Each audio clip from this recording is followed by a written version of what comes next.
Welcome back to Winning Isn't Easy. Let's talk about the disabilities that can sideline a physical therapist. Now, we've talked about the risks that a physical therapist can face in terms of their physical and emotional demands from the job, but I want to explore the specific disabilities that can sideline you from performing your duties. Whether it's a sudden injury, like my physical therapist who was involved in a motorcycle accident, or a gradual development of chronic pain, I find that these conditions can become debilitating and can have a serious impact on your ability to do your job. So let's start with the most common one I see, a herniated disc in the low back. And because of the demands of your occupation, the lifting the patients, the bending, the twisting, your spine is under a great deal of stress.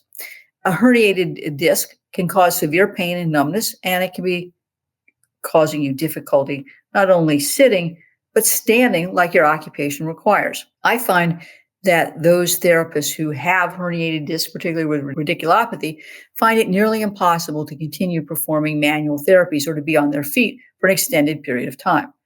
I also find rotator cuffs to be common among tears and injuries, to be common among physical therapists, especially those who are engaged in a lot of manual therapy. Obviously, the rotator cuff can limit your ability to move your arms, lift objects, even assist patients.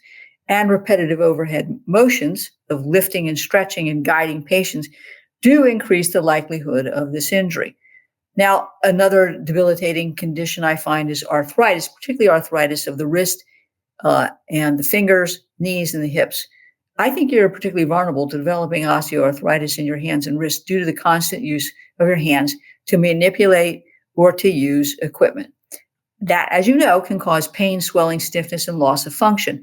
And that can really impact your ability to perform your occupation.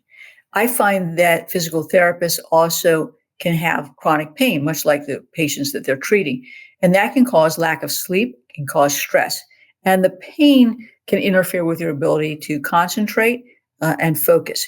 So you might struggle to be alert, to make decisions during patient care, and you certainly don't want to jeopardize the safety of your patient or affect the quality of care. It's just not the physical pain that can impact your ability to do your occupation, but it's those other conditions. So I want you to understand that, as you do, that many of these conditions will not resolve on their own without proper treatment, meaning that if you have the ability to collect short or long-term disability benefits, you might want to file a claim because, after all, you are telling your patients that they need to take the time to recover, and you need to take the time to recover. You need to take your own advice, and that ultimately might mean applying for benefits. So in my next segment, when we come back, I'm going to talk about long-term disability benefits for physical therapists. Got it? We'll be back in a second.